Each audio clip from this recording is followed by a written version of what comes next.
Inside the Birds is back. What's going on, everybody? Geoff, Mosher, Adam Caplan here for an Inside the Birds film review. Hey, the score was lopsided, right? Eagles 48, Giants 22. But man, for a lopsided game, a ton of great stuff to go through. And Adam, I know you're excited because of all the games. I mean, even though it was lopsided in nature, just being able to talk to people about what we saw from the Eagles on tape, what they saw, our sources saw, and a lot of the interesting kind of, what would you call them, tweaks and adjustments that the Eagles continue to make week after week to keep themselves fresh. It's going to be fun to go through. So I'm really looking forward to going through that with you. Of course, the Eagles have made some transactions, brought some guys in. We've got injuries. We got all the intel that everybody's going to need. So this is going to be a pretty fun middle of the week podcast. I know you're fired up. Yeah. Are you? You're fired up? I see. The funny thing is, you just alluded to it. When like 10 people I talk to on Monday and Tuesday tell me you got to see this, I'm like, all right, I'm done. Enough. So all right, I'm going to watch it.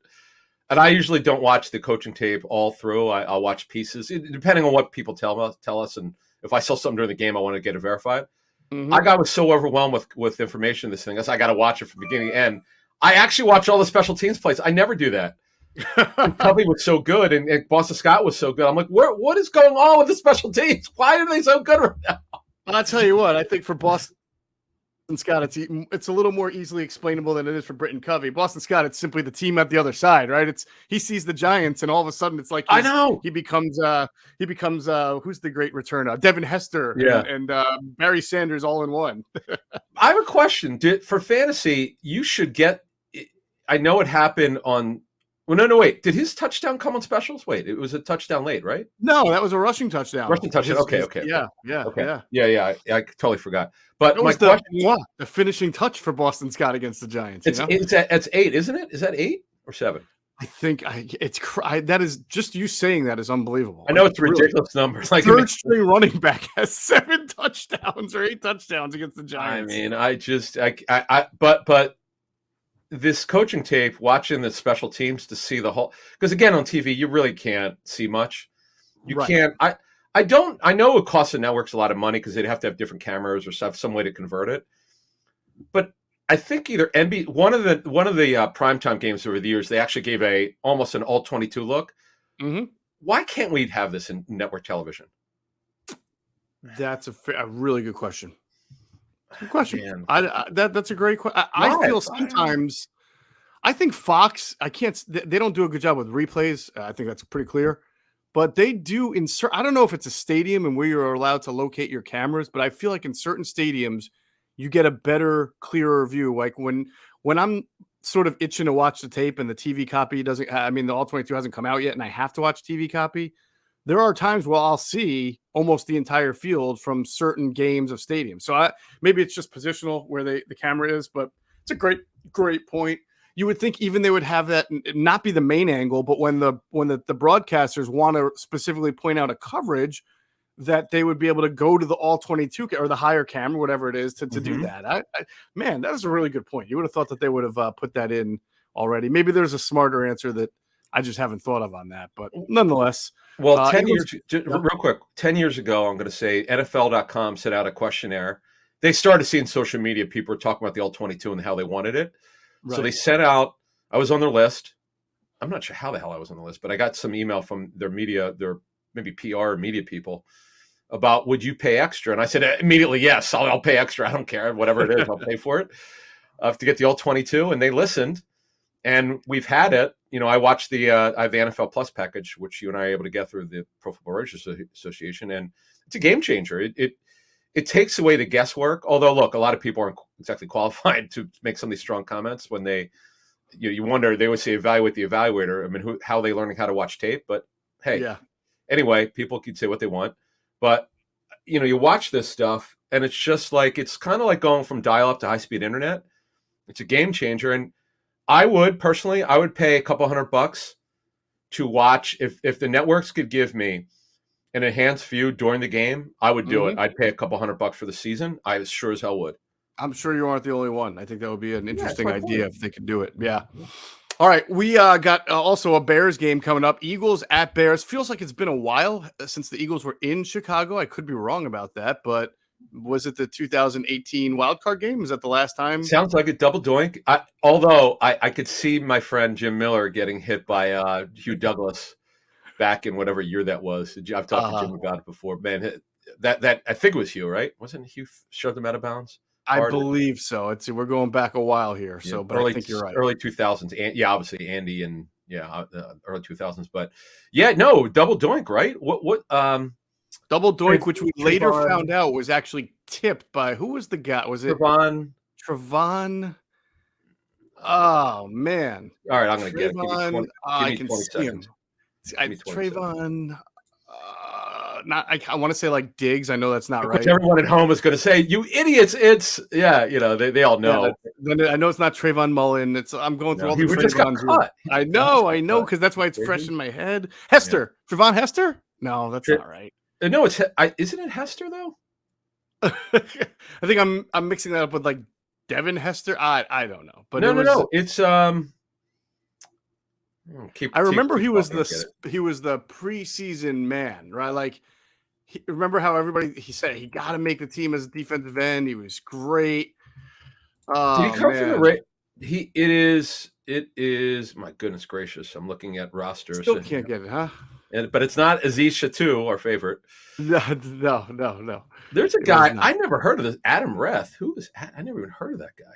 It wasn't a big old. It was Hester, by the way. Trayvon Hester. Trayvon Hester. Okay. Yeah. How about that? Okay.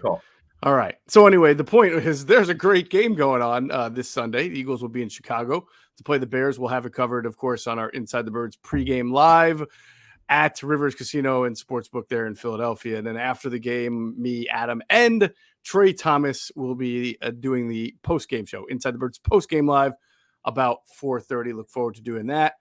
Q&A is up on the podcast platform. Quentin Michael, Jason Avant, another fabulous show. This time with not just one, but two segments of all 22 breakdown. They did an excellent breakdown of Jalen Hurts' timing and precision, some of the passes that he made, in particular against certain blitzes and coverages, and then also a really nice breakdown of Miles Sanders and a change that they've seen in his running style. We will actually also talk about those two concepts today in this show as well, but it's always good when multiple people are seeing the same things in agreement on tape. That means it's, there's no lie. They say the tape doesn't lie, and there's no real interpretation on this either. You just see what you see there. So look forward to getting into that. You got to check them out. Plus, they had a pretty good conversation, Adam, about who they think matches up with the Eagles in a potential Super Bowl matchup, like we talked about on the Fanatic show Monday night. I heard it. Yeah, you're not going to. I think it's great. I don't know if you want to give it away or not, but I love the explanation. No, there's some of the normal, the Chiefs and Bill, but there's a team that Jason Avant in particular thinks matches up pretty well against the Eagles as far as their personnel versus the Eagles personnel, that I didn't really think of it that way until hearing him talk about it. And I thought, man, that's pretty interesting. So I would check out the Q&A show to listen to that. Yeah. And the listeners, fans love the all 22 breakdowns for those guys. So it's great. Look, we're hoping they'd be able to do it at some point. I know people keep asking for it and they're getting it. So shout out to our guys, Q&A, doing a great job. Their traffic is phenomenal. Yep. We're so proud of those guys and so happy and privileged to be with those guys. So love it. We're working on the merch. I know people are asking about merch. We're working on it. It's a process. It doesn't happen overnight because it's our show. It's their show. We want one with Cosell, just him, nobody else. Can you imagine having to start with Greg? Where he goes, what's his line? That's not a hard take. No. Well, he's got a couple. That was a tough watch. when he's really not trying to be too critical. Actually, stole that. I stole that from him when with the Bucks. Watching the Bucks, they're really tough watching offense. Oh God, yeah, they're bad. But anyway, and then his other one, as you were saying, is it's not a take; it's tape study. Right? Well, it's not a hot take, but he has it something shorter. He has some phrase. We'll ask him on Sunday, but no, we're rolling, folks. We appreciate your support. It's been sort of underwhelming. We appreciate it, and without your support, we're not back for year 6, which will technically be in a month. Yeah, if you guys out there who are listening want to know how we have to have thick skin, and I think we do as being in the media. We know There are certain things that we say that we feel are down the middle, objective, analytical, that people just don't like to hear, specifically people who just have that allegiance. Like there are some fans who are really good at being able to listen to what we say and understand that we're just giving you either what we're getting from sources or what we're reviewing ourselves. But others, it's not as easy. That's fine. It's part of being a fan. But you can really tell when someone has been through the ringer with the fans, as Greg Cosell was in our pregame show on Sunday, when all he said was that Giants nose tackle Dexter Lawrence, who's really good, has 6 sacks, 340 pounds. He said, and he might be a Pro Bowler this year. He's really had a good year. Greg said, people might be mad at me for saying this, but this is the type of player the Eagles hope Jordan Davis can become, which is absolutely the most fair, objective. Yeah. I don't find anything abrasive about that or even disrespectful to Jordan Davis or any Jordan Davis fan. But Greg was basically saying, some people are going to say, I'm not saying Jordan Davis is good enough, or he's only going to be as good as as Lawrence is now. And you can just tell a guy has been through it. Well, he has. On Twitter, he would show me, like if I see him at an event or something, he'll show me, he goes, look at what this guy said to me. And it's all based on tape study. He doesn't have anything against your team. Yeah. And, by the way, he works for the Eagles, in case you hadn't known, he's a contributor. I helped Greg get there years ago. He and I worked for Dave Spadaro many years ago. Mm-hmm. And I recommended Greg, and he's still there. I'm so happy he's still there, doing a good job for whatever he does for him. But the fact of the matter is, he would like to see the Eagles do well, but he's trying to be objective about it. Yeah. And when he talks about Dexter Lawrence is one of the better D tackles in the league. Yeah, he's a first-round pick. Right. Good player. But some people will take offense to it. He can't win because it's all based on tape study. He thinks there's certain comments he's made about Jalen Hurts, over the years, because it's all based on tape study. By the way, Greg, his praise Sunday was about as home run-ish as it gets. Greg is incredibly hard on quarterbacks. Right. He crushed Josh Allen as a rookie. I think Josh Allen is now his son. He's so positive about it. Yeah, but he crushed him. See, Greg doesn't say, I saw this on tape, and that tells me this guy will never be able to improve or play. He just tells you what he's seeing at the moment. And I remember those 4 games of Jalen Hurts' first 4 games when he took over for Carson Wentz. Greg was just identifying a lot of issues Hurts had with where he wanted to go with the ball, leaving the pocket early. Those things were all true. And, again, people can take that. I'd say 80% of the people who listen to Inside the Birds or any type of show that breaks down stuff, they understand that. But there's 20% that think that you're making a broader, long-term declaration out of a simple, he didn't do this well, or that you're not giving enough context. Well, of course he didn't do it well. It's only his second start. He's not working with anybody. Why are you beating him up? No, there's no beating up. We're just giving you what we say. Here's where he's at. Yeah, that's it. I mean, he's not in the projection business. That's not his job. Mm-hmm. NFL people are. They have to make a decision. Like the Eagles coming into the season, it was very simple. They'll never say this, but this is it. This is the make or break season for Hurts, and he's made it in a major way. That's one decision that they're not going to have to make. Thank goodness for their sake. They now have their quarterback. They could use that extra first round pick, not on a running back. Mm-hmm. By the way, this fictional number of people I came up with that don't tolerate objective analysis really well, I love them just as much as the 80% or other fictional side, because they're listeners and they're customers, and we try to make them happy. I mean, some take shots at us. It's all good. I mean, it's all good. I don't think I block. I very, very rarely block anybody. It's personal stuff that it's just unacceptable. When you're calling people names on Twitter, like you could not like what I have to say or whatever. Some of it's the viciousness, because it's what we call the keyboard warriors, the stuff they'll never say to your face. Yeah. I'm weird. I've actually not blocked those people, but the only people I seem to block occasionally are when I tweet something and they say, "Who cares?" Oh, that's the worst. You're following me. Ed Werder does that. He goes, "You care," but Ed Werder goes ... and you're following me ? I love that. I love Ed. Is so sarcastic. I love Ed. He's the best. It's really funny. I love when Ruben, our buddy Ruben Frank from CS or whatever they call it now. I call it CSM Philly.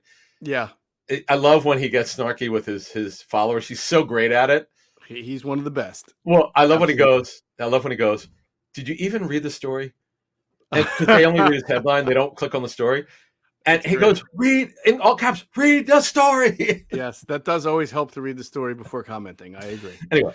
All right, let's talk about some Eagles injuries and transactions. They fold in together. Let's start with the punter situation, Adam. There are some other injuries too, but obviously this is kind of big news because it's an important player. Aaron Siposs. Did I pronounce it correctly? Siposs, you got it. Yep. Siposs. I got it right the first time. He goes on IR. And then, as you reported, I believe it was Monday morning. People want to know where the hell, where did you make that up? One guy said I made it up, and it turned out to be true. I never respond on Twitter anymore. It's fruitless. It's a waste of time. You made up that they were going to sign a punter. No, man, I will tell you. I will tell you every once in a while when it's a really good comment, I actually will sneak it into a show, but I won't tell the person I did on Twitter. Nice. Because I could get there. Actually, once in a while, there's a really smart take. I go, that's actually really good. Right. And I'll favorite it. I'll actually favorite it, but I won't. I just don't respond on Twitter. The reason why, folks, I don't is because people are so disrespectful on Twitter. I could be bent over backwards to be nice to someone, and they'll send me 4 questions. I'll answer them all. Mm-hmm. Then they'll tell me I'm wrong.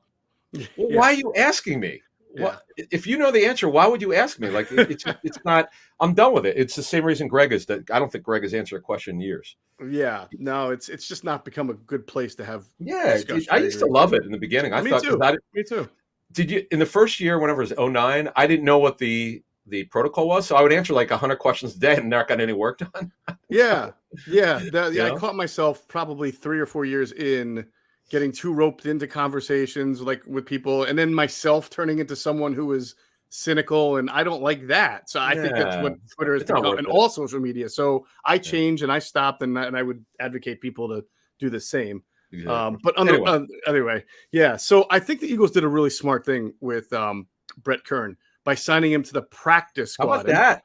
And by the way, with 2 Pro Bowls, I mean, you can make a very good argument, and you'll have some intel, I know, that he's actually a better punter than Siposs. I mean, I don't know about his holding. We'll get into all that, and we know that Jake Elliott likes the way Siposs holds the ball, but he's a more accomplished punter. He's made 2 Pro Bowls. But by putting him on the practice squad, you now can use him for 3 weeks just through elevations, and it gives you an extra spot on your active game day roster. That's smart. Yeah, it's really smart because when the Eagles announced it, how I was not under that. I think those of us who reported the story, I didn't know that there was going to be practice squad first.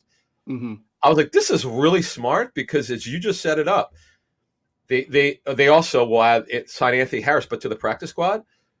Mm-hmm. These don't count. They're used as veteran exceptions. That's how the transaction is turned in. Right. They will not count on because when they get elevated, it doesn't count. So they still have an open roster spot. I didn't know they were going to do it that way. That was really smart because they put Siposs on IR. So they have a spot open again. And it's smart because you've got Goddard. Well, we'll see later today. We might as well just say, look, today's the day. If he's going to play this week, he's got to come off IR today so he could be in the walkthrough. So that's kind of where that's at. But yeah, with Siposs, just a couple nuggets here on his background. So he lives in Nashville. The Bills offered him an opportunity to sign week 1. I don't know the exact reason. Let me stop you. You said Siposs. I think you mean Kern. Yeah, I'm sorry. Yeah. Thank you. Brett Kern. Yeah, what am I, an idiot? Yeah.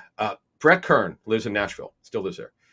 He had an opportunity to sign with the Bills. He declined to do it at the start. You remember they cut Matt Araiza, who had this off the field issue. So they wanted to sign Kern, but he wanted to wait. And obviously they signed somebody, so that opportunity was gone. And he did it. He's kind of doing what Sue and Joseph have done. They know this is their chance. Well, Sue's already got a ring. Mm-hmm. Joseph is looking at a chance to get a ring. And so is Brett Kern. So, and he also reached out to David Akers, former Eagles kicker. I think wasn't Akers on Twitter saying something about? Apparently they know each other and are friendly. Akers put out a tweet that you never like to see a player get hurt. However, it is good that the Eagles were able to get Kern. I'm paraphrasing Kern because he thinks very highly of him. Yes. Yeah. So he'll help him get, tell him where to live. A lot of the players live in South Jersey. But anyway, I think you'd asked me on the Fanatic about Marquise Blair, who wound up getting released. They're not subject to waivers at this time of year. If you're on the practice squad, everyone on a 53 roster, it doesn't matter how many years they're invested.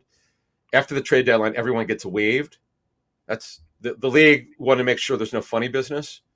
So they made all transactions the same in terms of being released, except if you're on a practice squad.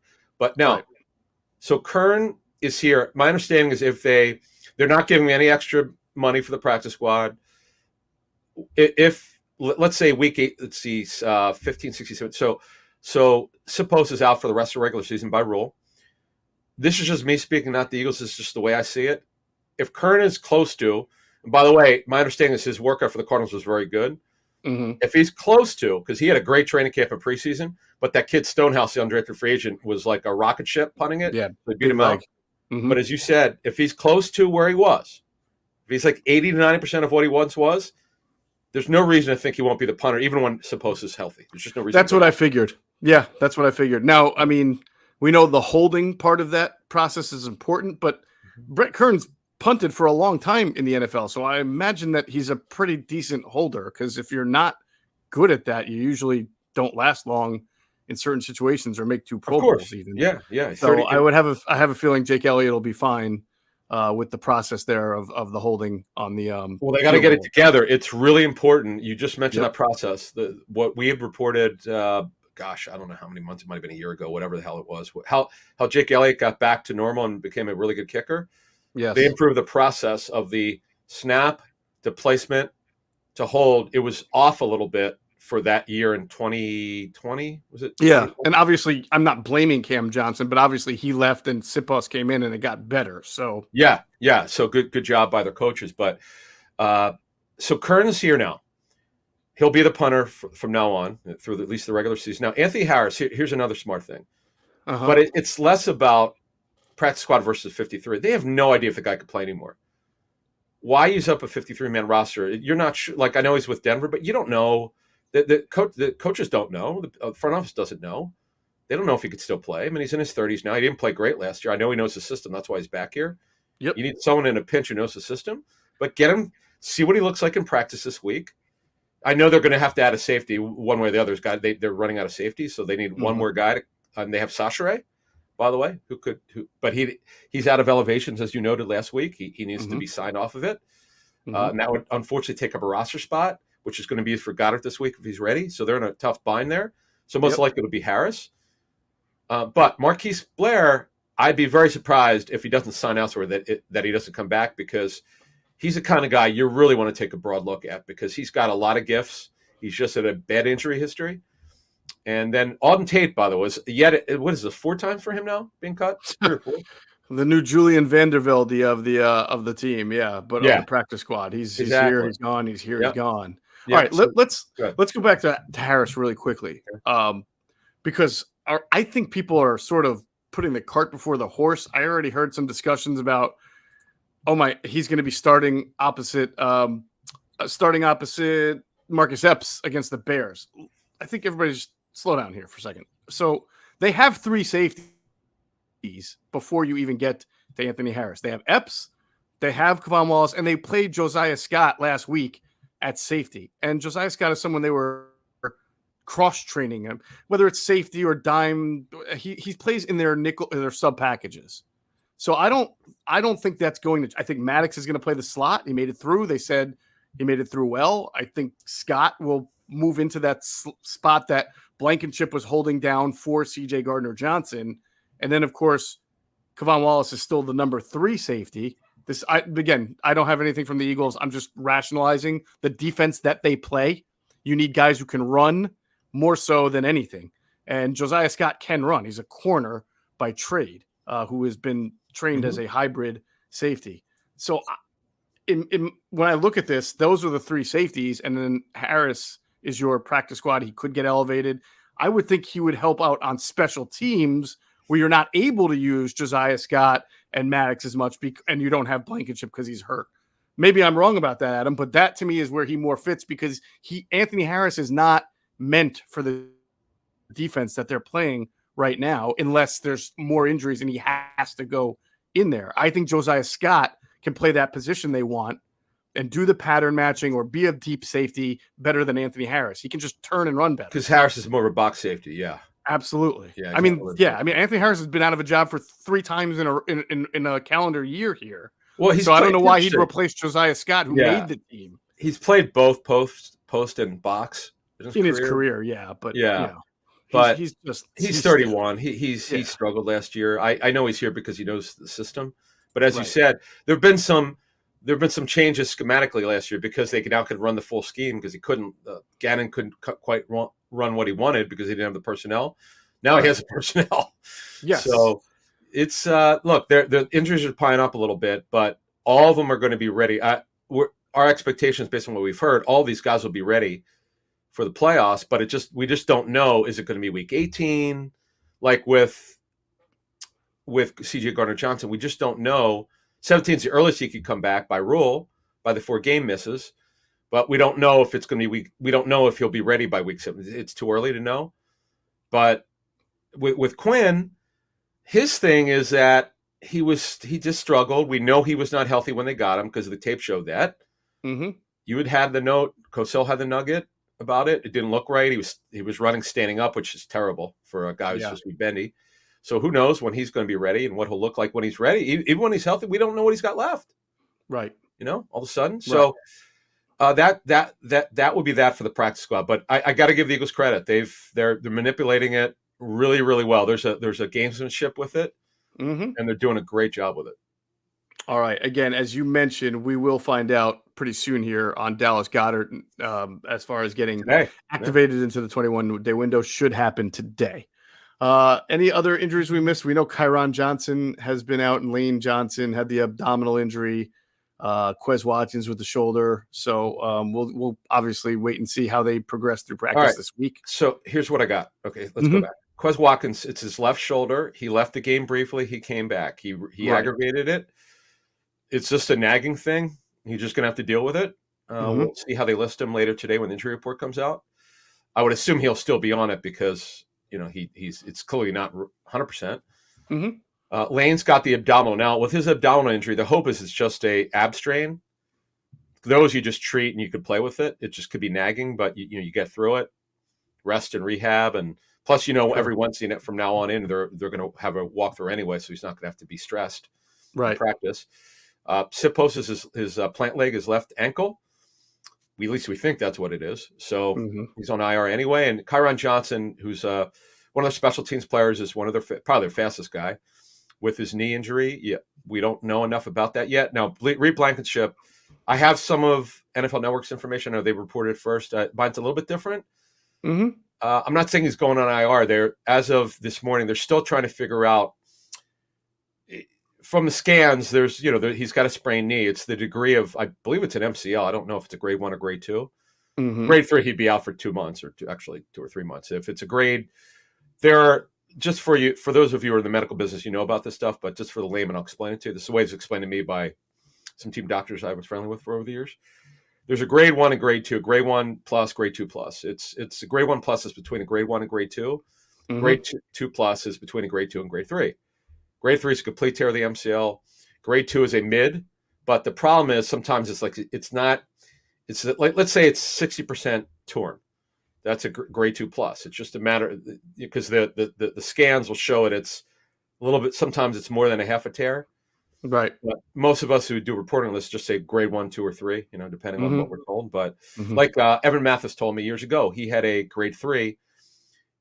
That is a very bad injury. It's a complete tear of the MCL. These typically don't get repaired unless it's other associated issues with the knee. Right. So Evans was bad. Now Blankenship's is a moderate sprain. I just don't know what degree it is, and we'll see. We'll see when he's going to be ready. There weren't any plans to put him on IR, but things could change. But I'll say this: they avoided something pretty bad. The early where we got Sunday night was not good.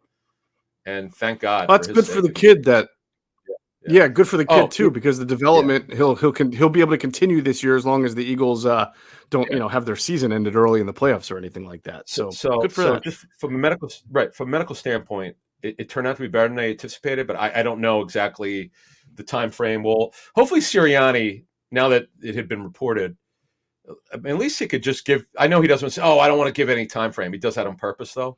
I get that. He doesn't want the opponent to know, but at least give a little bit. Just give a little bit. Like, it's weird. Every once in a while, he just doesn't. He'll just give it out. Like, he doesn't do it much anymore as he did when he first got here. But every once in a while, he'll like turn just so I don't know, it might be Bob Lang or whatever, and he'll just say it. He'll just give it out. I'm like, yeah, good. Give the fans a little bit when it's obvious, right? Yeah, like he did that with Sipos. He was like, yeah, he's going to be out longer than we anticipated. So, all right, he was able to be honest with that. All right, we are going to get into the nuts and bolts of that great game the Eagles had against the Giants. First, go to get your game on at the Gallery Bar Book and Games in Ocean City Resort this football season. Cheers your favorite drinks while cheering on your favorite team. Get in on a parlay while you're in the middle of a party. Go for the sports scene and go for the endless screens. Go to the Gallery.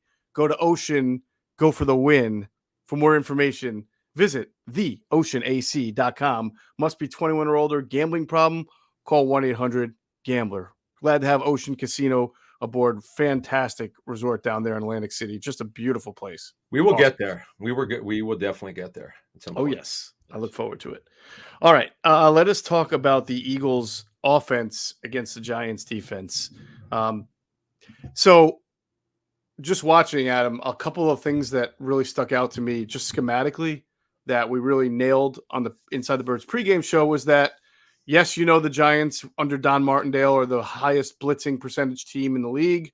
They were going to throw a lot of blitzes at the Eagles. They did. What you saw the Eagles do and a lot, and I think you first brought it up, or you asked Greg, wouldn't it make sense if they went more no huddle, if they spread? Tempo spread. Trying to dictate or take the dictation away from the Giants, just allowing Giants to line up and rush them. And they did that a lot. And as Greg said, you saw a lot of spread out 2x2 formation, some empty stuff that gets the Eagles wide receivers away from all that traffic, right? Because if you try to do bunches or trips and you're running into outside linebackers also trying to get to the quarterback, it's tough for those routes to develop. So I thought they did an excellent job schematically of counteracting what the Giants do well. Yeah, I thought in fact, the thing that I will tell you this is what I got wrong. I didn't think Calcaterra would play so much he actually had some inline snaps. I don't want to say it for the first time, but we had someone on our message board asked about Calcaterra. We've talked about him catching it. You and I have asked about blocking, but we had not heard anything great. We didn't hear anything one way or the other, so we haven't really talked about him much other than catching it. Mm-hmm. He actually had a snap. It's pretty cool. He had a snap where they took Stahl off the field. He was the inline blocker, and he blocked the guy really well. In fact, he kind of he's the guys who are not very strong physically. Next year is when he really the offseason is when he got to bulk up a little bit. But Brent Selleck was the master of positional angle blocking, because Brent was not as strong as Goddard, for instance, let's say. But this kid was a willing blocker. In fact, he saved her. I think he saved. It might. I have to ask. I can't remember if I saw it, but he might have where Hurts was in the end zone dropping back. I think.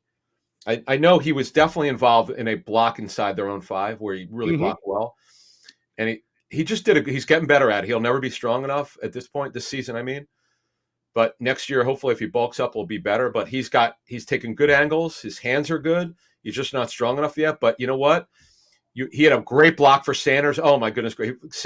He stoned. It might have been 44, not 44, 44 was McLeod. Maybe 49. It was in the 40s, a linebacker. It was, no, I think it was actually the safety, because the Giants play that dollar defense where they have a bunch of corners and safeties on. But I know what you're talking about. That Sanders touchdown. He actually blocked 2 guys. Well, he kind of stumbled into the second guy, which did Miles enough McFadden. No, it's number 1. I was right. No, 41. Miles McFadden was the kid. Okay. We never talked about in the pregame show, but he got him. It was a great block. He crashed on him. I was like, wait, was that Calcaterra? I was kind of shocked. I was like, wow, okay. Yeah, it was amazing. Yeah. I mean, look, he's gone from 29. He went from he played 29% of the snaps against the Packers, which was a big, as soon as Goddard went out, he went from 28% against Indianapolis, 29% against Green Bay to 38% against Tennessee. And then, as you just said, a whopping 57% of the offensive snaps against the Giants. That means not only did he get his opportunities to be an inline tight end in an 11 personnel, but they also played a decent amount of 12 personnel. Why did they do that? to me, maybe it's because they wanted some extra sort of blocking or protection for the blitzing, but I actually think it was probably to indicate to the Giants that they had plans to run the ball, but they didn't. You know what I'm saying? I think it was part of decoy because they threw it to Calcaterra quite a bit in the first half as well. They did it when he was detached, though. Now, but that's fine because he can be detached and it can still be 12 as long as it was Stoll in line. Yeah. What I thought Sirianni said was interesting, and you had brought this up probably like 2 months ago. The issue with Calcaterra is you kind of know when he goes in, they're not going to be running the football. Not anymore. Not anymore. Right. Right. That's the point that Sirianni said this week in his press conference was that it's not a tell anymore. He didn't say it like that, but I know what he meant. Mm-hmm. And then when they had him in 11 personnel and he was the only tight end, I was like, wow. I was like, holy smokes. Wow, they're actually doing this with him. Yeah. And it's not like they didn't play a lot of 11. They played Watkins still played 47% of the snaps, but this is interesting. They're just evolving as an offense, and we'll get to Hurts in a minute. Trust me, we can literally talk 2 hours about Hurts. He's playing out of his mind. Yeah. But I just wanted to make sure we mentioned the Calcaterra point because that was one of the most noticeable things. I was not aware of this until someone tipped me off that he blocked well. I'm like, Grant Calcaterra, really? Okay. And wouldn't you know it? It sure as hell showed.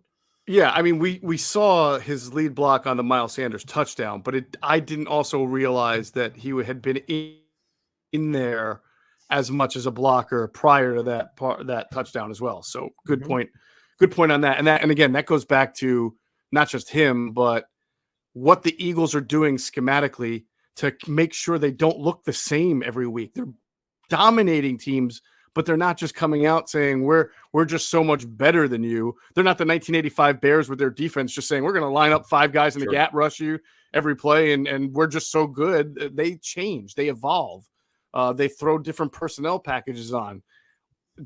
There was we were talking about this earlier. There was a quarterback sneak look that they gave on a 3rd and short, I think it was, but then it turned into the 90 sweep where it wound up being a jet sweep around the end. I do nothing about this play. Flip, right. Someone told me about it. I'm like, all right, let me find it. The problem is maybe you know, I can't on NFL.com on the all 22 tape. They used to have time. They used to have it set up with codes and stuff.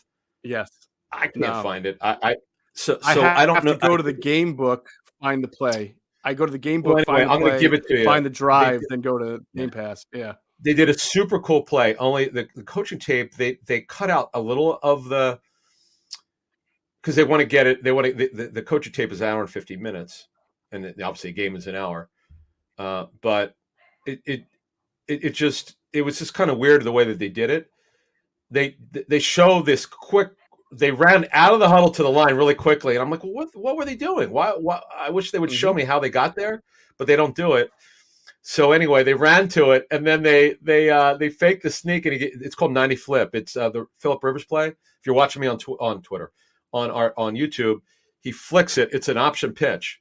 It's just a pitch to the running back, and it used to be the LT, Daniel Tomlinson, but in this case it's to Miles Sanders, and it was a beautiful play, man. They had never run that before, but I do believe that Steichen got it from North Turner because he worked for Turner. That's an old 90 flip play, or flip 90, some people call it. I only know because I would watch it at NFL Films with Cosell and Jaws over the years, and they used to say flip 90 flip 90 flip. I'm like, Jesus Christ, excuse me, but they must have said it 1,000 times, and it's always LT. The Tomlinson, it was like the favorite play, and they ran it to death with Phillip Rivers and LT, and they ran it here. I was like, whoa, I've seen that before. That's been a while, been years. Yeah. So that was a cool play. I love how they're pulling this stuff, as you just said, pulling stuff out every week that they haven't shown, and that just tells you how this Steichen has evolved as a play caller. Absolutely. Steichen. By the way, and Q&A mentioned this on the show, and I just wanted to bring it up now so I don't forget.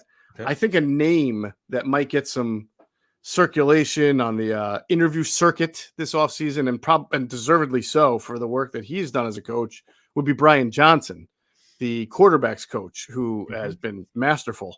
If you attribute anything of Jalen Hurts to his coaching, then you have to consider Brian Johnson as well. And it almost makes that Marcus Brady addition to the defensive consulting staff right now pretty interesting, because it seems like they have a built-in candidate to take a position job if either Steichen or Brian Johnson leave in the offseason, get jobs in the offseason.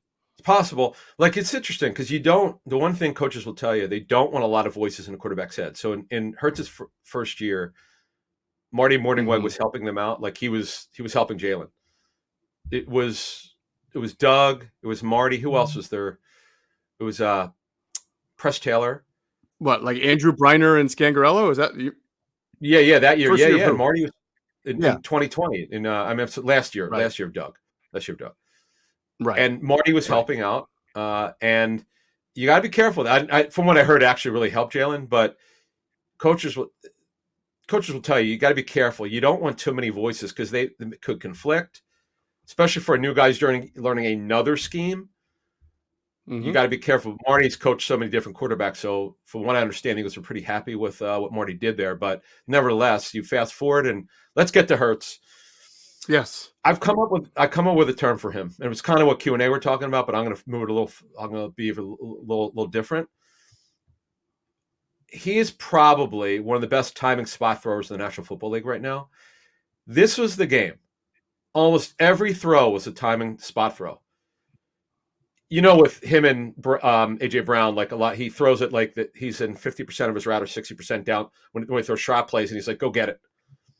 That's it's a timing throw.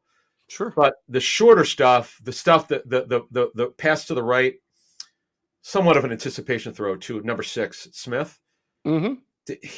Smith was not even remotely close to open. He threw it in just 30% of his route.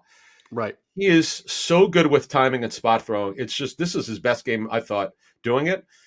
And this is what Greg was talking about on Sunday. He's really evolved as a timing thrower, but it's called timing spot throwing. I learned this from John DiFilippo. John would talk about that. Wentz was so exceptional with it in 2017.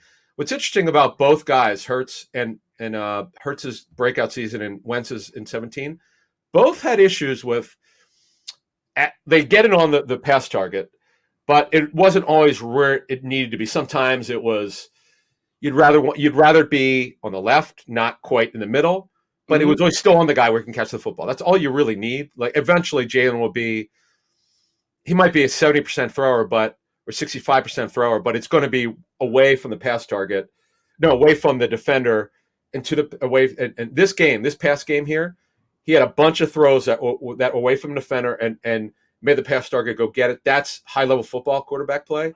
We saw probably the best we've seen him as a professional in this game. Yeah. Honestly, I felt like he was in the zone at some point. Just every dime he was throwing. He looked like Drew Brees with wheels in the first half. Just a little precision. Bing, bing, bing, and then he could run if he needed to do. It was really impressive. Very impressive. He was. The only thing I would add to he's so good at it right now. He beat the defense before they could get set up. I know that we'll get to the offensive line, which is just ridiculous. But there were some plays where it didn't matter if they block for him. This is what Greg was talking about. He's so smart now. Like young quarterbacks, Josh Allen could not do this his first year starting. Couldn't do it. Plus he was so inaccurate. Mechanics were bad. Allen started to anticipate better. He was better with his timing. Jalen sees it before it happens, and he's anticipating the coverage. He knows it from tape study, and I'm sure Martindale was pissed off. He had to be because it was embarrassing. Wink's been doing this forever, and you got the second year full-time starter killing his defense. This is not supposed to happen with guys this young into their career. Like you see this out of, like, as you mentioned, Breeze or Manning or Brady. Not a second-year starter, but the kid's doing it. And you wonder, as we kind of talked about Sunday, I asked the guys, I was like, guys, what could he do better? We all kind of fumble with it. There's not much he can do. I mean, he's so good right now. What you see, I asked you this too. What do you see now? Like, you watch, what do you think is, like, not quite good enough? I can't think of anything. Yeah, you got me. I don't have it. I mean, listen, I'm sure Tom Brady doesn't run very well. Okay, so what is that? What's the point of us saying that? Right, he doesn't have to. So I could sit here and say, I don't know, Jalen doesn't throw yet the type of ball where he's releasing it without the receiver even making the break yet. I mean, that's Brady. That's total anticipation. Remember that Rodgers throw to Devontae Adams last year where he just throws the ball straight and then you don't even see Devontae in the picture until he like cuts across. He's a great anticipation thrower. Yep. But that's like, I don't think Rodgers or Brady made that throw in year 2 either. So we'll get Jaws on our show. I asked Jaws this, and he was not so sure you could be like. And I don't know if I asked Greg this, but I know I asked Jaws that question. He wasn't so sure you could be anticipation thrower. I remember asking this many years ago because they were teaching me this. They'd show me repeatedly Brady, and with anticipation. You were probably at that practice when he went against the Eagles. Oh God, yeah. Was it with Chip when he went 20? I charted it. It was 25 for 25. Every throw was anticipation. Ball never hit the ground. Yeah, and he's 3-step, 5-step balls out. The guy's not even breaking his route, and then somehow the guy would appear and get the football. Yes. I'm not saying Jalen will get to that point. That's Hall of Fame worthy. Yeah. But I'm to the point now. No, but I'm to the point now. He's so confident. He's so calm. Another one. He's so calm in the pocket. You were just mentioning this. He's dropping back 3 or 5 step. They did a couple 7, but 3 and 5 step. He's so calm compared to last year when he's frenetic and not sure and dropping his eyes. Mm-hmm. It's cut to the point now where I'm kind of the point with this kid. What's next? In his second year starting. That's kind of where I'm at here. And I think it's fair to say he's shown improvement even within this season from game 1, game 2, game 3 till now. Hell yeah. So I mean it's really a fascinating thing to see, and I give him all the credit in the world. Coaching, Brian Johnson and the coaches. Patullo's involved, obviously Steichen and the head coach. I don't know how. Well, usually the quarterback coach runs the room, but I don't know because again, you don't want 10 guys in his ear, so I don't know how they do it. Mm-hmm. But I just know they're all involved. It's just whatever they're doing is working, and it's a masterpiece of coaching. Sure. I mean, not to get too far ahead, but obviously the magnitude of this kind of display from Jalen Hurts and future means the Eagles could be on the precipice of sort of what they had in 2000 when Donovan McNabb came quarterback and they were in 3 NFC championship games and they went on a run. I mean, if you look at the Eagles from 2000 to 2006, basically take 05 out, everybody got hurt. But how often did they take the field where they were not favored to win? The division stunk. So anytime they played the Giants, the Giants, Cowboys, or Washington, they were usually a favorite. I mean, I'm sure there were a couple of games, but the point was it was a brilliant run there for quite a while. Double-digit wins, NFC championship games, and if Jalen Hurts is only 24, Adam, so if he keeps playing at just this level for 5, 6, 7, 8 years, maybe the Eagles will be on the precipice of even being better than those Reed team. Maybe they win Super Bowls. Honestly, here's why I think they'll do it. This is what we know about Howie Roseman and Jeffrey Lurie. Mm-hmm. And Joe Banner was the one. Joe was heavily involved in this philosophy. Howie doesn't always get it right, although he's getting it right now like crazy.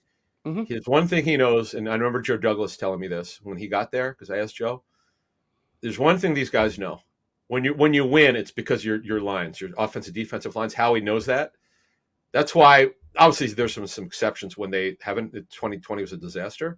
Mm-hmm. But to rebuild this thing so quickly, obviously the quarterback's playing super high level. Your lines have to be dominant. And my God, folks, wait till we get into the defense. My hair was on fire watching this tape. Reddick, I mean, I don't know what to say about Haason Reddick. Whatever they're paying him, it's not enough. Folks, you have to, if you have access to all 22, you have to see it. He just put on. If you think Hurt as good as Hurts was, Reddick was in this game. But the reason why they continue to win is because they're so strong on both lines.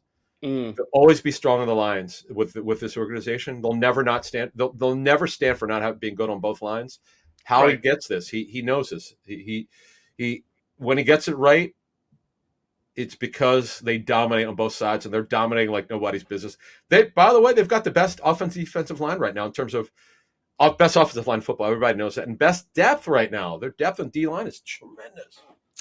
Does that mean I'm not allowed to criticize them anymore for taking offensive linemen in the second round instead of cornerbacks and safeties? Well, no, you could kill them on safety, but you know what? They haven't really done well at corner either. No, but you know what? If they don't bring back C. Gardner-Johnson, I don't know what they're going to do. I mean, and Epps, right? Epps' contract's up. Jeez, wow, they got a lot of guys up. I'm going to have to rethink some of my.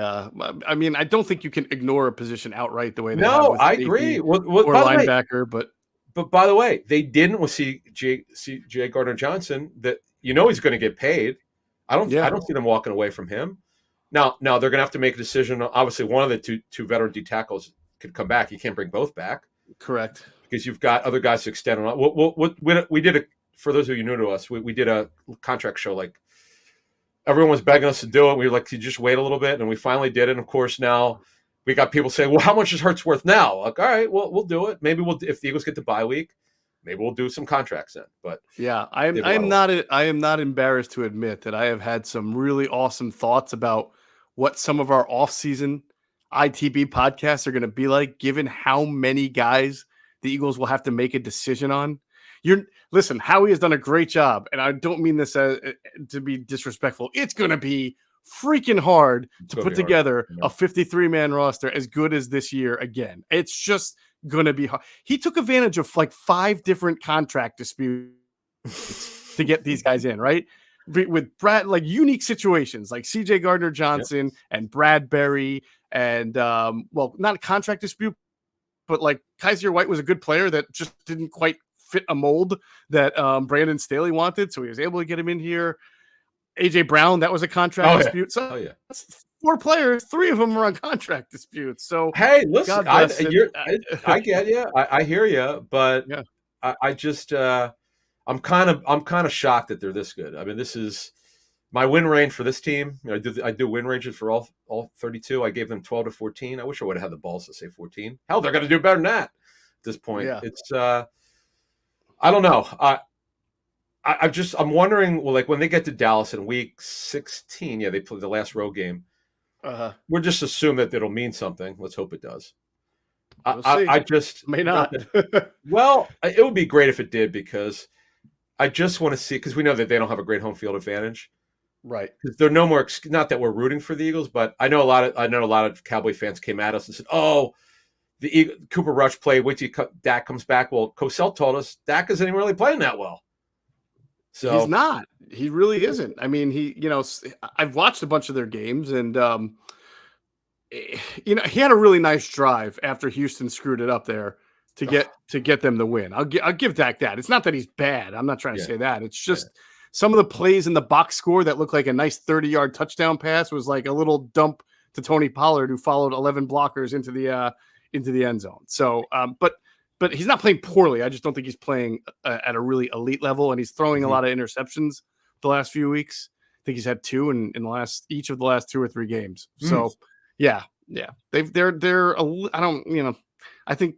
Listen, they're a good team. I'm not taking anything away from the Cowboys. I had predicted them to win the division. I'm going to be wrong on that, and they are a dangerous team. But I also think that their stats sort of inflate exactly how well. Look at their schedule. Chicago, they embarrassed Chicago, but I mean, they 45. I don't remember. The score was ridiculous.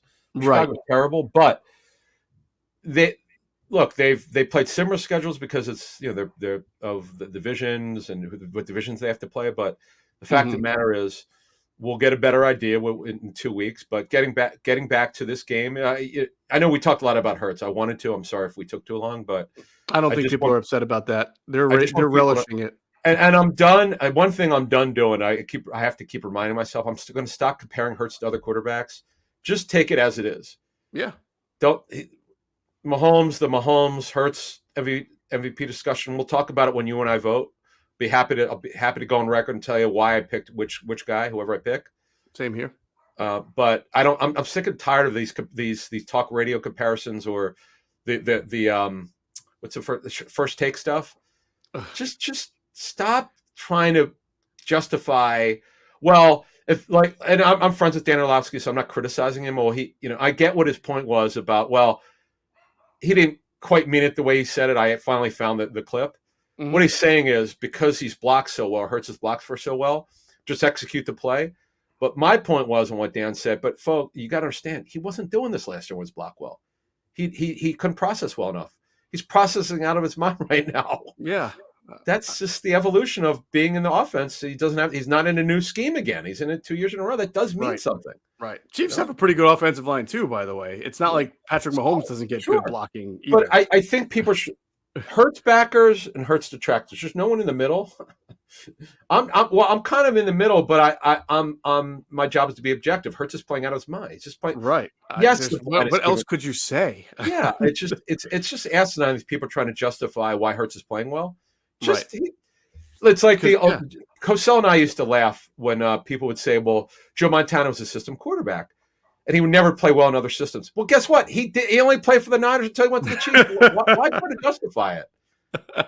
He's a Hall of Famer. Like, you mean Joe Montana wouldn't have been a good triple option wishbone quarterback, running left and running right? He never playing that. It wouldn't work. But it's just people try to justify bleep. I try not to curse on our show. I've been cursing like a year, but I'm coming close to it because this stuff people put out there. It's like, well, if he's in this offense, he can never do well. Who cares?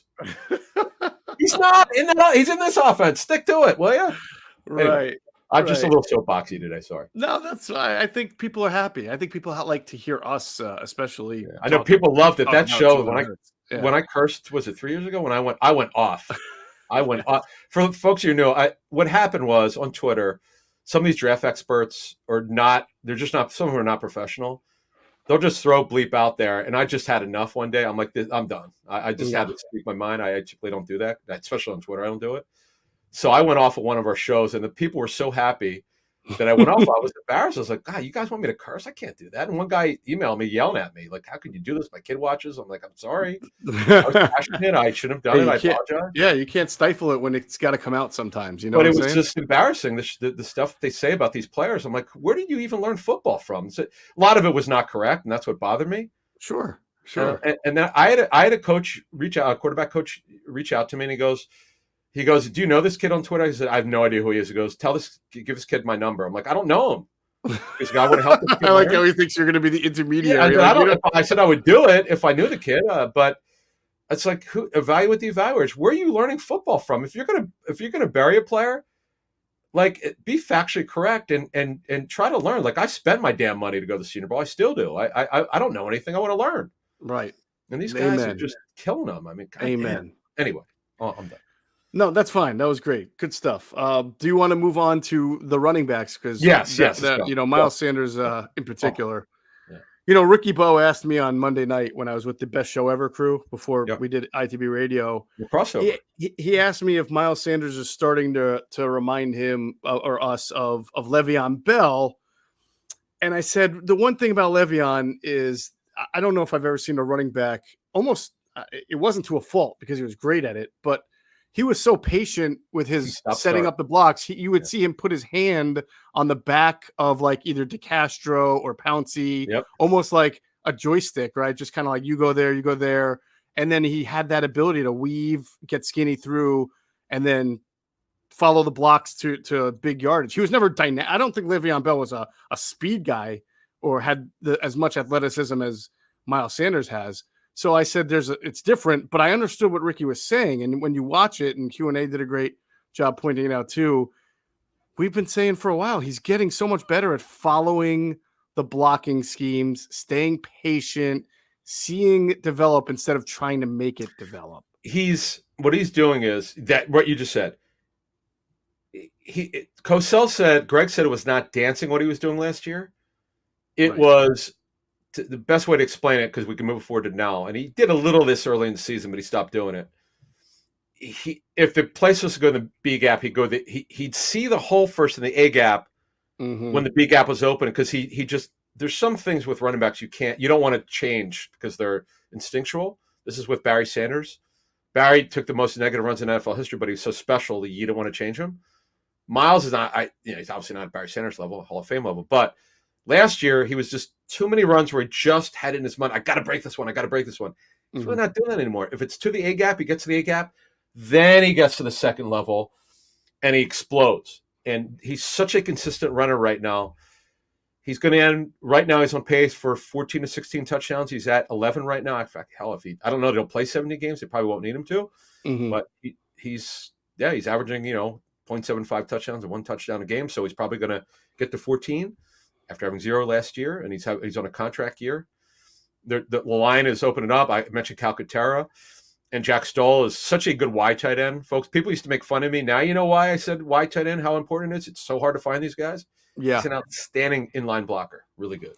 Very good. And another thing on Sanders, I know that he is among the leaders in yards without contact, meaning, he's got nice lanes per se. That's sort of the perception in your mind when you see that he's got a lot of yards without being contacted. But I also think there's a little bit misleading in that too. It's making it seem like he's just running through canals. So Q&A broke down one of his runs, and it was a outside stretch to the right side. Well, no, it was probably more over mid zone, right? It wasn't completely outside the tackle, and he was following who's the left guard? Dickerson's block, a pull block. So at the time that he gets the ball from the mesh point, and then Dickerson's pulling, and he starts to follow Dickerson through the right side, there's just a massive pile of blocking in front of him. And he gets skinny through the hole really well, which is, he kind of like tightens up the body and gets behind Dickerson. So he's not being contacted in that situation. And he gets through, but at the same point, and Q&A did a great job, there's bodies all around him. It's hard to see at that point, the field, when you have that many monstrous bodies. He's only 5'10", 5'11", maybe. He's under 6 feet. I know that. Yep. So the point was that his vision and his patience to follow Dickerson. You're my man. I'm behind you. You're showing me the way. You're the bulldozer. To get through that hole that was created and then be able to explode out of it was good on Miles Sanders. It wasn't just, nobody touched him. Nobody touched him because he got skinny through the hole and he stayed the lane. Is he doing that now? Even without being able to see it, because he couldn't see it until he came out of it. Yeah. Yeah, no, and I think you've seen a lot of that from Miles. Yeah, and he's gotten skinny through the hole. And remember, it's not speed to the hole; it's the speed through the hole. That's the way these guys are coached at this level, right? And their pass pro is exceptional. Here's what they're doing. He and Gainwell were phenomenal. This is their best game in pass pro. What coaches want when you work with running backs is what I was taught over the years. It's not so much what you do when you have the ball. It's when you don't have it. It's kind of like in basketball, moving without the basketball, screens, rolls, whatever you do when you don't have the ball. That's also how you're evaluated. They're so prideful. I'm sure you must know this by now. The Adam Sandler stuff with the Bobby Boucher. I saw that. Yes. Miles was mic'd up. This is phenomenal. I've never seen Waterboy. I got to see this now. Now I saw that. I know. I've never a Sandler fan. I don't know. I just never got his sense of humor, but I know there's something wrong with me. I'm gonna. No, that's okay. Everybody has a guy that's just not like. I'm not a huge. I like him. I'm not a huge Will Ferrell guy, and Ferrell and John C. Reilly together, like Step Brothers. I know people swear by it. It just doesn't do it for me. Well, my mentor Chris Mortensen never saw Seinfeld or never got it. Mort said years ago he never saw it. I'm like, what is wrong with you? Oh man, I almost bought him the disc set, of all 10-year seasons. Right. But I got to that would see be that. funny. I got to see that. But Sanders and Gainwell looks so great. I mentioned this last week. He's really playing. I still want to see him get the ball more in the pass game. It's annoying me. I'd like to see him. Well, by the way, they ran him on a 9 route. Sanders, the one where what a dime by. That ball, man. It could have been good. That was no fault of Jalen Hurts, and it almost wasn't a fault of Miles Sanders. What a horrible throw! Yeah, just the little foot right. Oh man, it's so stupid because that dumb rule. If it moves at all, see, they're inconsistent calling it. Like Dee Blandino will explain it for the 33rd team when they put his clips out on Twitter. You can see them. He does a great job of it. Mm-hmm. And I get what Dean's talking about, but what Dean doesn't always say is they're not consistent calling correctly. Right. The ball's not allowed to move. When you go out of bounds, the ball cannot move when you go to the ground.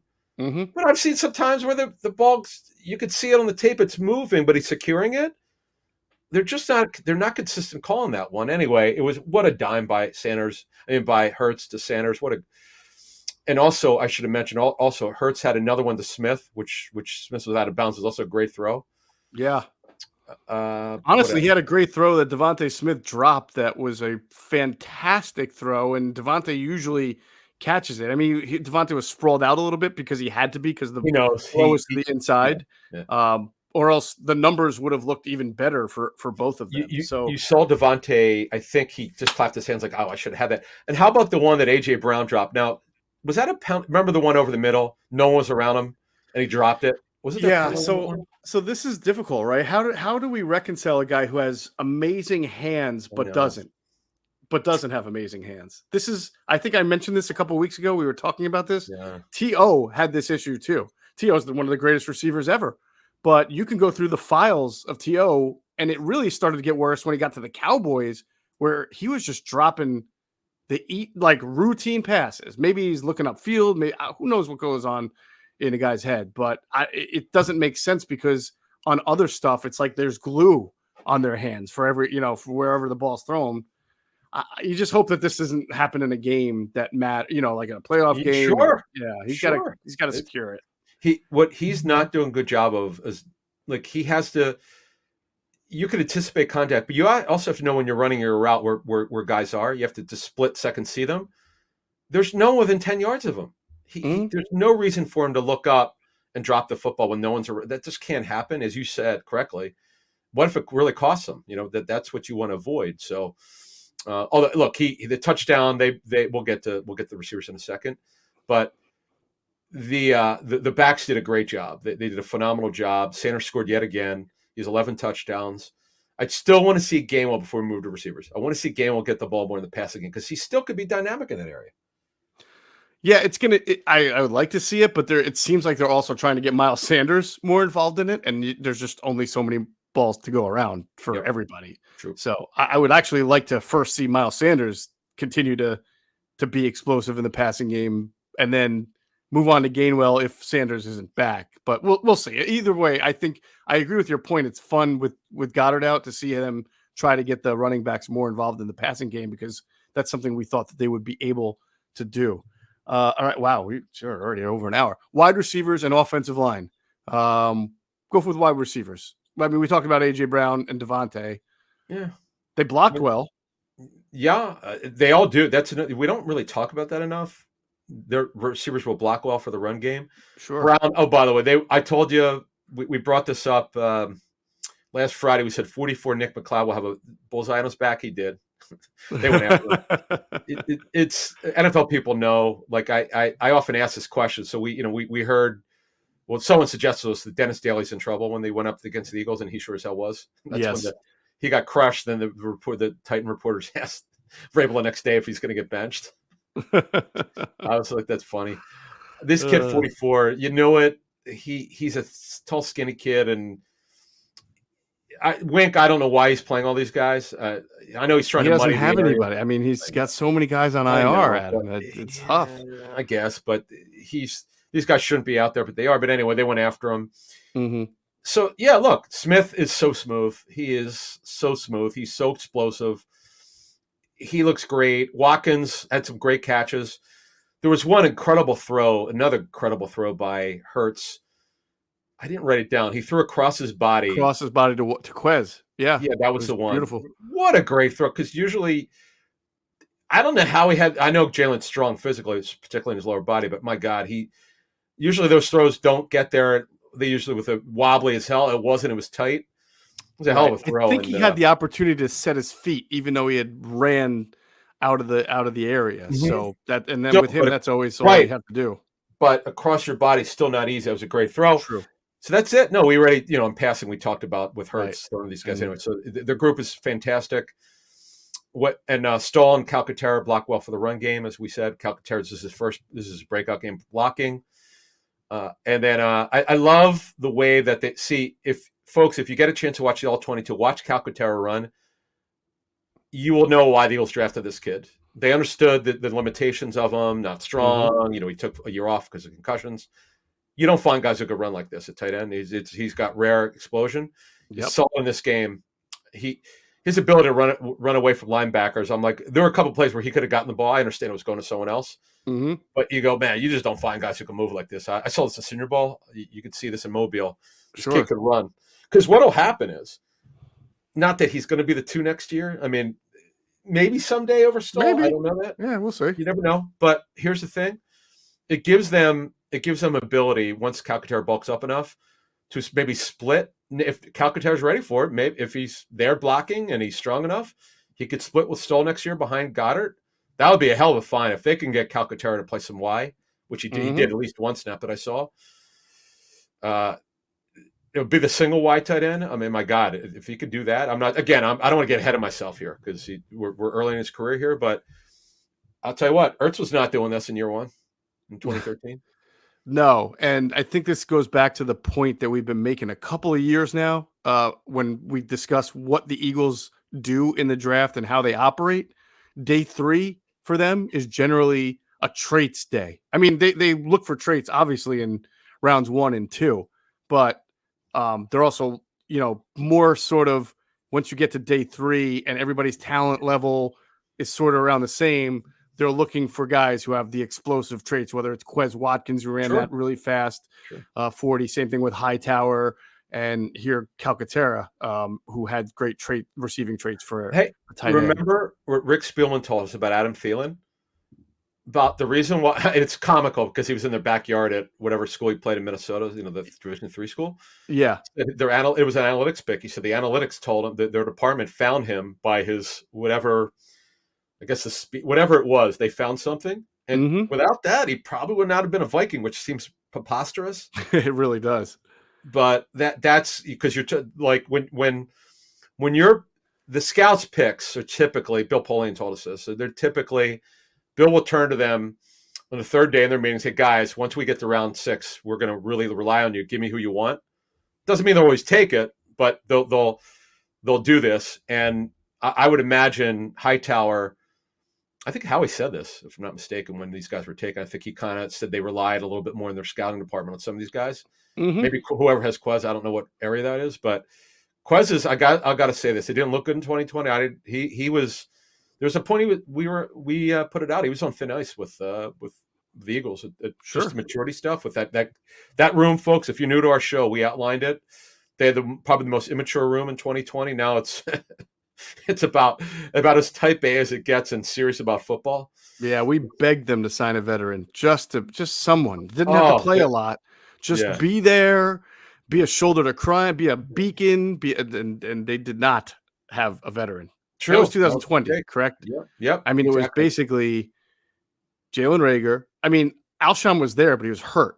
And Deshaun was there, but he was hurt. So that room was just so young and inexperienced. Who else? Jalen, Hightower, Quez. Oh, yeah. Greg Ward was the veteran, but that's not, He's just not talkative. But anyway, right. So they've transformed this thing. This is amazing. And then you want to get the O-line?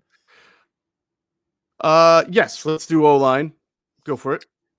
There's no way to. Only Jeff Stoutland knows this. I have a hard time believing they graded any better in this game. They're great. They're either very good at grade every game. This was like worldly. They got the anticipated coverage. They know that they're going to blitz a lot. Nobody blitzes more than Wink.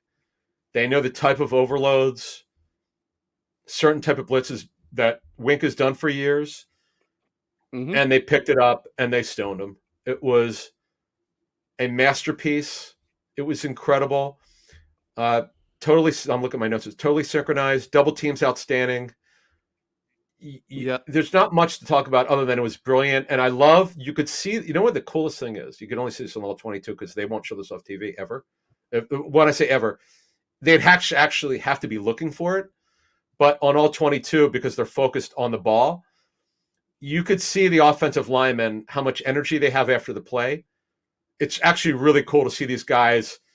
They're like nodding as you see me. If you're watching me on YouTube, they're nodding. They're shaking their head. They know they're kicking ass. It's actually something to see. You just don't see that very much, and it's pretty special. Yeah, it was, and I think that the bigger point on how they played is that they were so synchronized and so on cue and so disciplined a week after they committed 12 penalties at home. They couldn't have been more disoriented and discombobulated. They did a great job blocking against the Titans. Don't get me wrong. It was just that they were jumpy as all get up for whatever reason. And to the point where if you were playing a better team, 12 penalties is going to kill you every single time. But they overcame it. They're that good. And then the week after, when you go on the road against a division team known for throwing a bunch of bodies at you, you were, as a unit, you were calm, collected, did your job. I thought that was a really good bounce back and really important. Also, on Sanders and Gainwell, they did a phenomenal job of sorting where the blitz was coming. Sanders had a stone. Gainwell had a stone. Great point. Great job by Jamal. Was good. Yes. Great job by Jamal Singleton. Great job by Stoutland. Of whatever they do in tape study, however they coach. God, I'd love to sit in a meeting just to hear how they.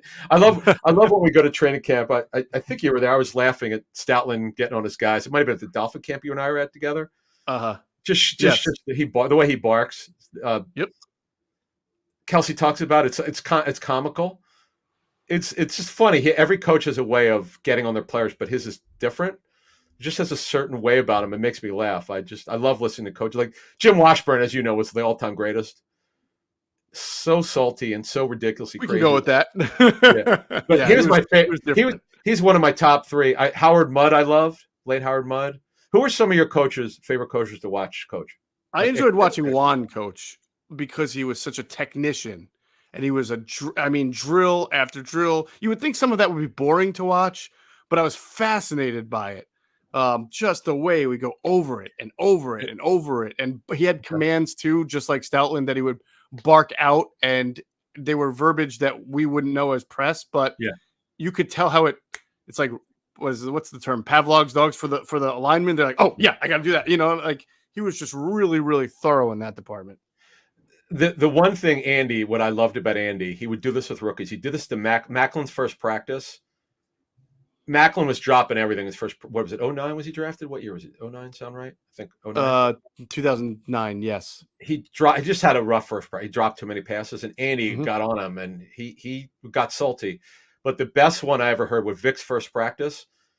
Vic was not practicing with tempo or energy. He goes, this bleep might work in Atlanta, but that bleep won't bleep and work here. And I was like, whoa, okay, because he wanted to set an example. Yeah, absolutely. It's just, that's what coaches do. I love watching these guys work. It's entertaining, and you learn a lot because of what they're looking for. I love listening to these guys. You don't even have to watch it. You just listen to it. Yeah. Yeah. No, that's a good question. There have been some really interesting cats as position coaches throughout the year, throughout the seasons that I've covered the team. All right, let's move on to defense. First, we're going to tell you about our friends. It's the Mojo craze. Mojo is building that sports stock market that we've been keep telling you about. You got to invest in what you know. Turn your knowledge into real money with Mojo, the sports stock market. Real stats, real value. You can get shares. You buy shares and players, right? And it entitles you to a guaranteed payout based on career-ending stats. And there is no off-season, no off days. It's not like fantasy football where you're sitting around for months waiting for the draft. You can do this any day of the year because everything that happens in the offseason can impact anything that happens in the offseason can impact a player's share value. You can cash out at any time. You can build a portfolio as big as you need.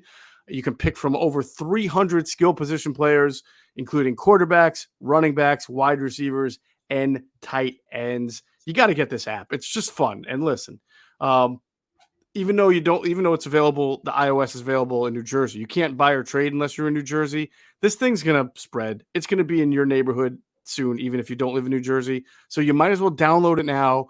Watch how the prices fall and rise on a weekly basis. Study the trends so that when it comes to you, you know what to do. So make sure you download that Mojo app. All right. It's available, like I said, in New Jersey on iOS. And just by downloading the app, you get a chance to win up to $10,000 in free shares of player stock. Just click the link in the description box of this video or podcast for a chance to win up to $10,000 in free shares of player stock. You got to be 21 and physically located, as I said, in New Jersey to trade on Mojo. If you got a gambling problem, help's available at 1-800-GAMBLER. Adam, as you can imagine, Boston Scott's share price went up after his touchdown and kickoff return performance against the Giants, up almost 6%. So I don't know. Boston Scott's kind of got a ceiling, at least with the Eagles. Sure. He'll be another guy who's on a one-year deal. And, you never know what happens to him next year. Sure. But, up 5.82%. And, of course, Miles Sanders up almost 7% after having 144 yards and 2 touchdowns, which, by the way, shows you how Mojo works. Because if this were week 3 and he had 144 yards and 2 touchdowns, he probably would have been up more than 7% because a lot of this is based on your expectations. And at that time, week 3, 144 yards for Miles Sanders would have been his career best. And you might have thought, oh, wow, he's really, really going to have a takeoff year. But, he's had some big games, but this was clearly his biggest. Oh, no doubt about it. It's kind of like dynasty leagues and fantasy. You want to get in on the ground floor before the guys become stars, before their value goes up, before they start becoming really good football players. And he is just, Sanders is interesting. He's another guy on the final year deal. Mm-hmm. It's. I mean, I don't know if I ever put up numbers again like this because he's had for he's over 1,000. So he's had it for over 1,400 yards. Mm-hmm. He can get 14 to 16 touchdowns if he somehow plays 17 games. I doubt he will. Right. It's his value will never be higher for a stock market game like this. He'll never be higher. There's just no way. There you go. So Cowboys wide receiver Noah Brown had a big game. Yeah. 4 for 85 yards, but it was a solid game. He had a bunch of big receptions that were key to them. They did sign T.Y. Hilton. I don't know that T.Y. Hilton's going to come in there and be like their big deep threat. I would look at Noah Brown as a guy because they're trying to get more vertical, and Gallup has been slow to come back. Brown is up 10% after that 4 for 85. I think you mentioned the Cowboys have a couple of opponents coming up that they should be able to throw the ball against. So Noah Brown might be he kind of came on at the end of last year, and you never know what their receiving core is going to look like next year. So he's probably an interesting guy you might want to take a flyer. He's been there since 17. Remember 85. He had a bomb. He was not covered on it, but he could run. He's been a special teams player a lot in his career, but he got in the rotation this year. He's done a good job. Remember Gallup? He was starting for Gallup, and before Gallup came back from his ACL injury, and yeah, he's a decent backup player, right? But look, OBJ don't look good. OBJ is unbelievable. Now he's like, oh, forget about the regular season. Well, teams, they don't trust his knee. We'll see. Yeah, we will see. All right, if you want to take advantage of a falling price and maybe get somebody at below market value while you can, Deebo Samuel is down almost 15.5%, even though he had 43 yards and 21 extra rushing yards and a touchdown. That's a good game, he's hurt, but he's hurt, and he's going to be out a couple of weeks. I think 3 is what Kyle Shanahan said. So I would sit on him for a week or two, let the value keep going down while he's not playing, then bam, jump on him, because once he gets back in, he is Deebo Samuel, and that's a good – to me, if you can get Deebo at now, market, buy early. Get him now. Sure. All right, good stuff from Mojo there. All right, let's talk about the Eagles' defense against this Giants' offense, man. They just never let him get started. It was like, we're just not going to let you have an inch. Here's the deal. Now you know why they don't blitz very much. You know, they're less than 20% now. Their blitz numbers, they don't need a blitz. I mean, really, they're 4-man. They played a lot of four-man front this game. I noticed it just why I don't know what the numbers were, but you could just see. But man, they're 34 front. I know they called it 5. Some called it 5-2. It's really 34. Mm-hmm. Reddick, I have no idea what the so-called heat numbers are, or the quarterback pressure numbers were. Oh, okay. But yeah, I don't have the exact some coaches percentage. I know call them heat. How many times did they get close to the quarterback?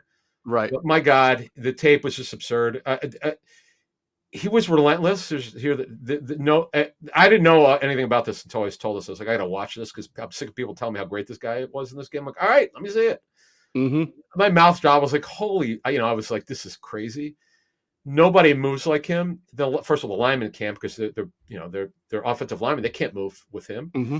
So he was primarily lined up over Evan Neal, who was making his comeback, I believe, from an injury. Yeah, MCL sprain. Yeah, so not the guy you want to face when you're making a comeback from an MCL sprain.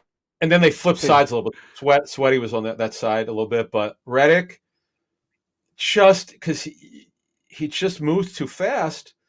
Mm-hmm. And in fact, Cox's sack was a result of Reddick's pass rush. He made Daniel Jones move right into 91 Fletcher. He just moved right at him. Fletcher looks up and he's right at him. He just got him. But Reddick was relentless. This is his best game as an Eagle. Remember, sacks are a result of individual plays, but pressures, his quarterback pressure rate, was just absurd. I wasn't counting it, but I just kept going. This is crazy. This can't continue. Like, how's he doing this? Is he going to run out of gas? The whole game, he was relentless. They had no answer for him. They didn't chip him. See, this is where they screwed up. They should have chipped him. But I guess they're probably worried about, okay, well, what are you going to do with Sweat on the other side? So this is the thing now. With their depth, and BG was such an edge rusher in this game. The way they align him, he doesn't have to run like he takes 5 steps. He's in the face of the quarterback. Yeah, he's moving. He was kind of the cleanup hitter in this game, meaning some people set up the sacks for him kind of nicely. Yeah, he was great, but Reddick, I don't know what else to say. The superlatives are not enough. He just was ridiculous. To the point, I'm still trying to figure out what the hell the Cardinals were thinking of when they drafted him. Why the hell did they move him to inside linebacker? Who knows? But he just set a record because he has 10 sacks now. We had this discussion, I think, earlier. He has 10 sacks. He's the first player in NFL history to have 10 sacks, 10 or more sacks in 3 straight years with 3 different teams. Yeah. He has 10 sacks already. Jeez. That's amazing.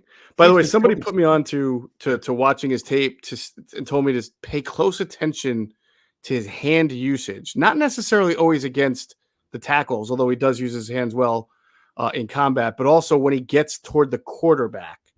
He does an excellent job. Some pass rushers are there, and then you're trying to flatten the quarterback with a sack or a tackle. He's really good at poking the ball and getting his hands in ways to make the quarterback either have to drop the hands and then therefore not complete the pass either. He did that against Jones. Great call. Oh, by the way, he has at least a half a sack in at least 9 games. He played his highest snap percentage this season of 86. It showed. It seemed like he never was off the field. It seemed like he wasn't. His motor would not stop. I give him credit. He just plays a certain way. He's so gifted. Shame on the Cardinals for not figuring it out until this last season there. He $15 million. I thought it might be a bargain at the time if he played at the level he played with the Panthers. They can't pay him enough. It's a steal now. Yeah, absolutely. $15 million for a top 5 pass rusher. Yeah, that's pretty good. And then this rotation is just crazy. So I just want to talk about Reddick because my eyes popped. If you want to get this package, you could go to NFL.com. It's their plus package. You get the condensed version of the game on the TV. It's a TV copy, but taking all the commercials out. So it's actually like I don't think they even have special teams in it. It might be like 40 minutes. I used to watch it. It used to be like 35, 40 minutes. The all 22 copies in an hour and 15 minutes because they used all the kickoffs. And also you get 2 views on every play on the all 22. It's if you want to learn football, you have to do it. I mean, if you can afford it, I strongly encourage you. There you go. All right, let's move to the linebacker and back end. Before we do that, I want to let everybody know about our friends at PHLSportsNation.com, enhancing the fans' experience with their coverage of all Philadelphia sports teams for the fan, by the fan. That's their motto. So make sure you check them out at PHLSportsNation.com and on Twitter at PHLSportsNation. Let's pause real quick for another word from our great sponsors, including our friends at Sky Motor Cars. All right, if you hop into Sky Motor Cars out there in Westchester, PA, make sure you tell them Adam and Geoff sent you. Make sure you visit them at SkyMotorCars.com. Take advantage of their fantastic buyback specials, or if you're looking for a car because it's time for you, this is the place you've got to look, guys. SkyMotorCars.com. Brett Kern already got a car from them. I know, isn't that unbelievable already? Man, this is the Eagle shop. I'm long overdue to go there. In fact, I just have to make a decision whether to sell my cars to them. Right. We sold 2 through them already, and I'm thinking of downsizing again. Oh, it's tough. Yeah. But you make a good point because I don't want people to think, because we always talk about like N'Kobe Dean, Avonte Maddox, guys who've worked with them. You don't have to be like a wealthy football player to get a good deal at SkyMotorCars.com. It's for everyone. Yeah, just go to the website and check out their prices. It's funny you said, because when I went to for the first time, like they had like $10,000 cars, they had $100,000 cars. That's to your point. They have all sorts of price ranges. Mm-hmm. But I'm telling you, it's the best time in our lifetime if you want to sell your car to them. Yep. It's just because of the chip shortage. It's just the new cars. You just can't bargain like you used to. But these dealerships, particularly used car dealerships, or pre-owned as they call them, they love to buy cars now because it's just hard to find them. All right. Let's talk about the linebacker and safety play and cornerback play. Look, the back end was very good. I think a lot of that was because of the great pressure the Eagles were able to get up front. But also, I mean, you can make the argument that sometimes I think, even though it's a marriage, there are certain games where you can tell that the coverage led to the pressure, right? The ability to hold on allowed that Washington game, week 3, where the Eagles had 9 sacks. Oh, they were relentless. That was a coverage game that led to a lot of sacks. Right. They blitzed a lot. They blitzed which you can only do if you got tight coverage, right? Yeah, so sure. Got to trust the back end. Yeah, this game, I feel like the pressure helped the back end a little bit more. I don't know what you got out of that, but that's how it looked to me. But it was a good marriage once again. Yeah, I was told on the coverage, the take system, they use the matchup zone, fantastic. Yeah. Not that. Look, my only concern was 86 Slayton. He can run. He's had at least one good game against Eagles. He's had some good games this season. You're always worried about guys who are speed guys because they at any given time, if you blink, they could run by you. But they carried, they carried, delivered well. They did a great job. And Blankenship, before he hurt his knee, he had a great blitz. In fact, he forced Jones to the sideline. He had a great blitz, phenomenal blitz. They just and the D line cleaned them up. We've talked when the D line was not playing well before. Ironically, before Sue and Joseph got here, they weren't cleaning up front to clean up for the linebackers. They cleaned the hell out of for these guys. Mm-hmm. And TJ Edwards was great, and Kaiser was very good. And Kaiser occasionally blitzes, and he does a great job on their stunts. Yep. Sometimes he gets in there. Their stunt game, by the way, I have no idea what their stunt percentage is, but man, they stunted the hell out of it. Again, I don't know if they're doing it 30 times a game or 20 or 10, but their stunts are damn good. They're a really good stunt team. When they do it, I know they weren't doing it early in the season, but when they do it, they're very, very effective. The Giants, I know they're playing some guys in the interior or backups, but man, the Eagles got them badly. I'm glad you made that point because I feel like they have been ratcheting up the line games more the last few weeks. And this is something we talked about earlier on the season when they weren't getting as many sacks. They only had 25 sacks in the first, I want to say 6 games, which seems like, okay, well, that's still, 4 games. I think it was less than 25. It might have been 20. But remember, they had 9 in one game against Washington. The game before that and the game after that, they did not have as many sacks. So it was a little bit weighted there. But I feel like lately they're doing more up front to confuse or break down protection schemes. And it should have been probably earlier because they have a very athletic front 4. They have 4-6 pass rushers who are all unique in their own ways. Sweat and Reddick are not alike, but they move well, especially Reddick, as you mentioned. You can line them up anywhere. You can stunt them into the A or B gaps if you want. So I'm glad to see that they're sort of doing that and being a little bit more active up front. Couple things. Static. Yeah, they're not static at all. No, not static at all. No. There's no reason to blitz a lot with this group. That way you don't. The reason why Vic Fangio, a friend of mine who coached for him years ago, said to me, he goes, "Look, dude, just so you understand, Vic does not believe you have to blitz very much. Mm-hmm. You don't want to sacrifice coverage. His scheme is built so you don't have to blitz a lot. I've used this term selectively blitz. You do it when you think you need to do it, but if you're getting home with your 4 or 5 man pressure, which is really what this line is, why would you blitz a lot? There's no point in it because these guys win. These guys are winning. BG's winning. Sweaty's winning. Right. The only time, right. We would want to see it if we felt that, let's say they're in the playoffs and some quarterback is just on it. He knows what he's doing. Sure. He's got. Sometimes you just have to throw a guy off. If you're not getting home, particularly, or you want to. Okay, on your point, you want to show him a little something different that he hadn't shown. Right. Yeah. Gannon's doing a great job. I know people will say, "Okay, well, you say that. Let's see what happens in the playoffs." And that's fair. That's fair, by the way. You're very fair. You're right. I get it. I know there's some people with Gannon, they're just not going to back off because they're living in the past.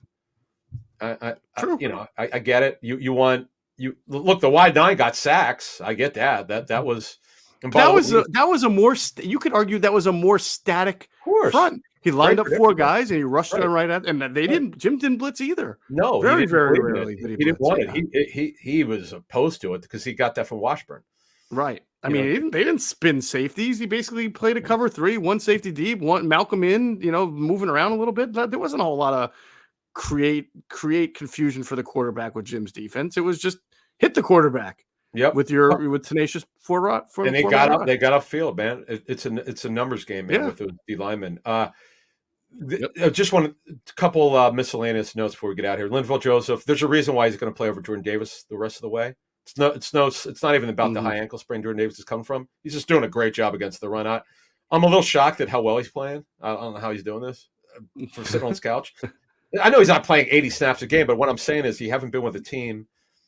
And I know he's lost some weight, but he looks phenomenal. I heard he just Yeah. I just heard he looks like by the way, you got to see this interview he had with Dave Spadaro. If you go to the website, I love hearing this guy talk. He's a very thoughtful guy. He's been through a lot in his career, Chargers, Vikings. Sure. Giants. He's just I love hearing him. I met him at a Super Bowl party, but when I met him, I was around a bunch of people and I didn't get really to talk to him. The other people were talking to him. I didn't know the guy. But this is the first time I've heard him interviewed, and I was like, wow, this guy is really interesting. I didn't know a lot about his background and where he came from and all that. But I'm looking at here. Is there Milt Williams also had some good pressures. Yep. What else? I thought Marcus Epps played well. He was so physical. Oh, my fault. I'm sorry. Dude, he is so downhill, and he's not like Anderson at Dejo physical, crazy physical, knock someone's head off illegal. Thankfully, he's not like that. Exactly right. But he is physical as bleep, man. Oh man, he's a good player. What a find for them. Yeah. Interestingly, he never got fined for that hit on Treylon Burks in the Tennessee game. Yeah, I saw that. Right. I think he hit somebody though against the Giants that he's probably going to get fined for. He's stoned. Yeah. But that's it, folks. We've kind of covered like 40 players. I don't know. That's about as. I apologize for talking too much tonight, but we wanted. There's so much crap we wanted to get to. Crap. Good stuff. We don't want to miss anything. We didn't even get into AJ Brown and how ridiculous great he is, and he's. Yeah. We talked a little bit about how he dropped an easy one. Right. But he also ran some great routes. Devontae's special. I don't know what else to say. I mean, it's hard. Not that we're looking for negative. It's just hard to. Unless someone told me, oh, yeah, you missed this. You should watch this play. We'll go back and watch it. But it's just Lane Johnson's just ridiculous. By the way, Lane Johnson will be a Hall of Famer. I'm positive. And anyone, for the voters out there, and Adamo I still think is voting, if he does not become a Hall of Famer someday, people should turn their card in because he's just a special football player. Now the longevity thing. He's going to have to play. How many Pro Bowls has he made? 4, 5? I don't know, but he's been cheated. I know. Well, he also, we know he had the injuries. He's had injuries. He had the off the field stuff during his career, but he is so elite. I think. I think. Did Greg? I asked him either on the John Hansen live stream or our show. I could have sworn he said he was the best tackle in football. He might be the best offensive lineman in football right now. I'm going to ask Greg that, and we'll ask Avant what he thinks. That's a really good one. The dude has Trent Williams. Is he healthy? He's missed some time this season. We'll ask Greg. Greg, because Greg sees every team. He's seen their tape. We'll ask Jason if he's seen it. But yeah, I do have a man crush on Trent Williams when he's healthy and playing He's unbelievable. Like Peters.